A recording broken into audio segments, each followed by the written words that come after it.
ہر کوئی مست میں ذوق تن آسانی ہے، تم مسلمان ہو یہ انداز مسلمانی ہے۔ حیدری فقر ہے نے دولت عثمانی ہے، تم کو اسلاف سے کیا نسبت روحانی ہے۔ وہ زمانے میں معزز تھے مسلمان ہو کر، اور تم خوار ہوئے تارک قرآن ہو کر۔ اب ہر مسلمان آرام طلبی کی خواہش رکھتا ہے اور سوچ رہا ہے کہ بیٹھے بٹھائے اسے ہر نعمت حاصل ہو جائے۔ تم لوگ تو محض عیش و آرام کی زندگی چاہتے ہو، جبکہ قرآن میں واضح طور پہ کہا گیا ہے انسان کو اتنا ہی ملے گا جتنا کہ اس نے کوشش کی ہو۔ مجھے بتاؤ کہ تم جو مسلمان ہونے کا دعویٰ کرتے ہو، کیا مسلمان ہونے کا یہی انداز ہے کہ محنت نہ کرے؟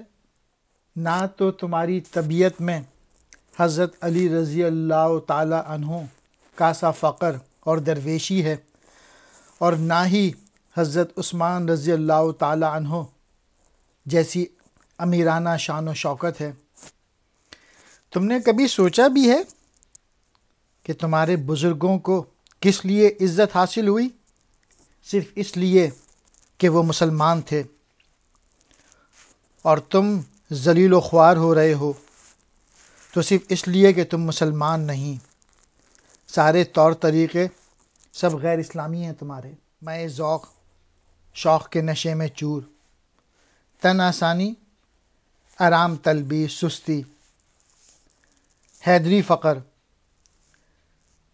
حضرت علی رضی اللہ تعالی عنہ کی طرح دنیاوی آسائشوں اور خواہشات سے بے نیازی، نے کہتے نہیں کو۔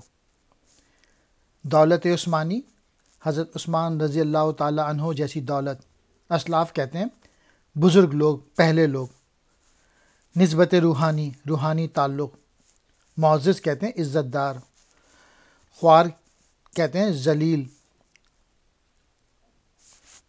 تارک کہتے ہیں ترک کر دینے والا۔